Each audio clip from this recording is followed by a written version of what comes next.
ಚಕ್ಕೆ ಪುಡಿನ ಉಫ್ ಅಂತ ಉಫ್ ಮಾಡಿದ್ರೆ ಮನೆ ಒಳಗಡೆ ದುಡ್ಡು ಬರುತ್ತಂತೆ. ಇದೆಲ್ಲ ಗೊತ್ತಾ ನಿಮ್ಗೆ? ಕಣಪ್ಪ ಮಮ್ಮಿ.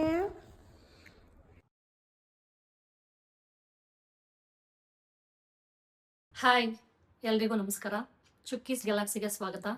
ನಾವಿವತ್ತು ಮಾತಾಡ್ತಿರೋ ಟಾಪಿಕ್ ಬಂದು manifestation, affirmations, vision board, law of attraction, frequency, universe. ಇದೆಲ್ಲನೂ ನಿಜನೇ. ಆ್ಯಕ್ಚುಲಿ ನಾವು ಯೂನಿವರ್ಸ್ಗೆ ಏನು ಕೊಡ್ತೀವಲ್ಲ ಅದನ್ನ ನಾವು ಪಡ್ಕೊತೀವಿ. ನಾವು ಪಾಸಿಟಿವ್ ಆಗಿ ಮಾತಾಡ್ತಿದ್ರೆ ನಮಗೂ ಪಾಸಿಟಿವ್ ಆಗೇ ಆಗುತ್ತೆ. ಬರೀ ನೆಗೆಟಿವೇ ಯೋಚನೆ ಮಾಡ್ತಿದ್ರೆ ಅದು ನೆಗೆಟಿವೇ ಆಗುತ್ತೆ. ಹಾಗಾಗಿ ನಾವು ಸಾಮಾನ್ಯವಾಗಿ ಹೇಳ್ತಾರೆ ನೋಡಿ, ಕೆಟ್ಟದ್ದು ಮಾತಾಡಿದಾಗ ಥೂ ಬಿಡ್ತು ಅನ್ನೋ ಹಂಗೆ ಅನ್ಬೇಡ, ಅಶ್ವಿನಿ ದೇವತೆ ಗಳಿಸ್ತು ಅಂತಿರ್ತಾರೆ. ಹಾಗೇನೆ ಅದು.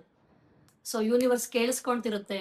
ಕೆಟ್ಟದಾಗಿ ಮಾತಾಡ್ಬೇಡ, ತಪ್ಪಾಗಿ ಮಾತಾಡ್ಬೇಡ, ಮನಸ್ಸನ್ನ ನಾರ್ಮಲ್ ಆಗಿ ಶಾಂತವಾಗಿ ಪಾಸಿಟಿವ್ ಆಗಿ ಇಟ್ಕೋ. ಇದನ್ನೇ ಹೇಳ್ಕೊಡೋದು ಮ್ಯಾನಿಫೆಸ್ಟೇಷನ್ ಅಲ್ಲಿ. ಮತ್ತೆ ಏನಾದ್ರೂ ನನಗೆ ಬೇಕು ಅಂದ್ರೆ ಅದನ್ನ ಮ್ಯಾನಿಫೆಸ್ಟ್ ಮಾಡು ಅಂದ್ರೆ ಅರ್ಥ ಏನು? ನನಗೆ ಬೇಕಾಗಿರೋದನ್ನ ನಾನು ಅದನ್ನ ವಿಜುವಲೈಸ್ ಮಾಡ್ಕೊಬೇಕು. ನನ್ಗದು ಆಗಿದೆ ಅಂತ ಅನ್ಕೊಬೇಕು.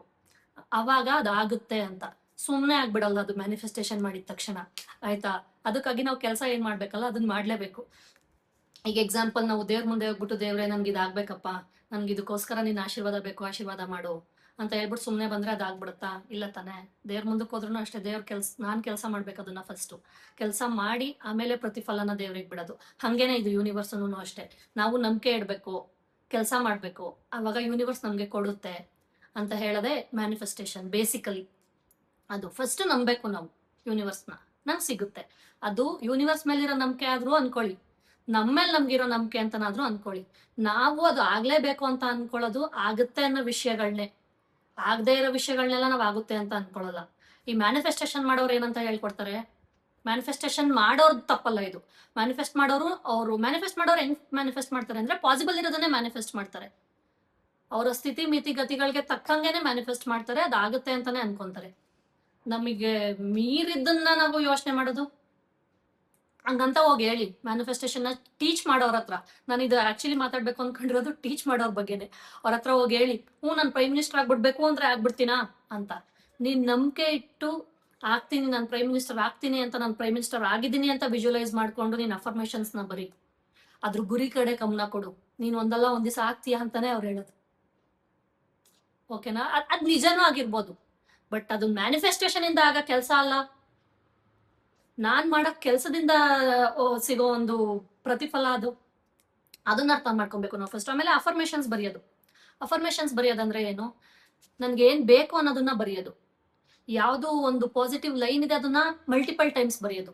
ಈಗ 369 ಮ್ಯಾನಿಫೆಸ್ಟೇಷನ್ ಅಂತಾರೆ. 369 ಮ್ಯಾನಿಫೆಸ್ಟೇಷನ್ ಅಂದ್ರೆ ನನ್ಗೆ ಇವಾಗ the money will flow to me, ಅದೆಲ್ಲ ಐ ರಿಸೀವ್ ಲವ್ ಅಬಂಡೆಂಟ್ಲಿ ಅಂತ ಏನಂತ ಒಂದು ಸೆಂಟೆನ್ಸ್ ಇದ್ರೆ ಅದನ್ನ ಬೆಳಗ್ಗೆ 3 ಸಲ, ಮಧ್ಯಾಹ್ನ 6 ಸಲ, ರಾತ್ರಿ 9 ಸಲ ಬರೆಯೋದು. ಅಫರ್ಮೇಷನ್ ಅಂದ್ರೆ ಅದೇನೆ, ಒಂದು ಡಿಸೈರ್ನ, ಯಾವುದೇ ಒಂದು ಪಾಸಿಟಿವ್ ಸೆಂಟೆನ್ಸ್ನ ಮಲ್ಟಿಪಲ್ ಟೈಮ್ಸ್ ಬರೆಯೋದು.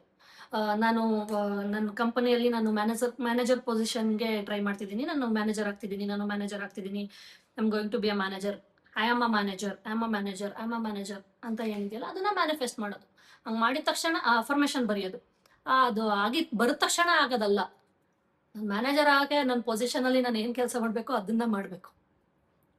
ಸೊ ಹಂಗಾದಾಗ ನಾನು ಆ ಕೆಲಸ ಮಾಡ್ತಿರ್ತೀನಿ, ಅದರಿಂದ ಆಗುತ್ತೆ. ಕ್ರೆಡಿಟ್ ಕೊಡೋದು ಮ್ಯಾನಿಫೆಸ್ಟೇಷನ್ ಟೆಕ್ನಿಕ್ ಹೇಳ್ಕೊಟ್ಟವರಿಗೆ.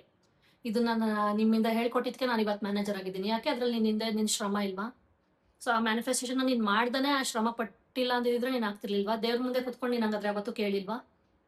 ನಾನು ದೇವ್ರ ಮುಂದೆ ಹೋಗ್ಬಿಟ್ಟು, ದೇವ್ರೆ ನನ್ನ ಮ್ಯಾನೇಜರ್ ಪೋಸ್ಟಿಗೆ ಟ್ರೈ ಮಾಡ್ತಿದ್ದೀನಿ, ನನ್ನ ಇಂಟರ್ವ್ಯೂ ಕ್ಲಿಯರ್ ಆಗುತ್ತೆ, ನಂದು ಈ ಕೆಲಸ ನನ್ನ ಕಂಪ್ಲೀಟ್ ಆಗಿ ಮಾಡಿದ್ದೀನಿ, ನನ್ಗಾಗುತ್ತೆ ಅಂತ ನೀನು ದೇವ್ರ ಮುಂದೆ ಕುತ್ಕೊಂಡು ಕೇಳಿಲ್ವಾ? ಕೇಳಿದ್ಯಾ? ಅಫರ್ಮೇಷನ್ ಇಂದ ಆಯ್ತು, 369 ಟೆಕ್ನಿಕ್ ಇಂದ ಆಯ್ತು ಅಂತ ಹೇಳೋದೆಷ್ಟು ಸರಿ? ಒಬ್ರು ಸ್ಟೂಡೆಂಟ್ 100/100 ಸ್ಕೋರ್ ಮಾಡಿದ್ದಾರೆ ಅವ್ರ ಸಬ್ಜೆಕ್ಟ್ ಅಲ್ಲಿ. ಈ ಮೆಥಡ್ ಫಾಲೋ ಮಾಡಿದೆ, ಆ ಮೆಥಡ್ ಫಾಲೋ ಮಾಡಿದೆ, ಇದ್ರಿಂದನಾ 100/100 ಬಂದಿದ್ದು? ಇಲ್ಲ ಅಂದಿದ್ರೆ 100/100 ಬರ್ತಿರ್ಲಿಲ್ವಾ? ನೀನ್ ಶ್ರಮ ಪಟ್ಟಿಲ್ವಾ? ಅದಕ್ಕೆ ಓದಿಲ್ವಾ ನಾವ್ಯಾರು ಅದಕ್ಕೋಸ್ಕರ? ಸುಮ್ನೆ ಹಂಗೆ ಬಂದ್ಬಿಡ್ತಾ?